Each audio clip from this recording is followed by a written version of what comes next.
பூரண அழகுள்ளோர் என்னை மீட்டு கொண்டிரே, சம்பூரணமாக என்னை உந்தனுக்கினேன்.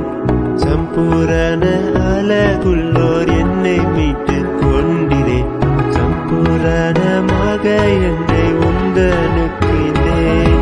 பூரண அழகுள்ளவரை பூவில் எந்த வாழ்க்கை அது நீரே போதும், வேறே வேண்டாம் எந்த நண்பரேசுவே. மண்ணுக்காக மாணிக்கத்தை விட்டிட மாட்டேன், வேறும் மண்ணுக்காக மாணிக்கத்தை விட்டிட மாட்டேன்.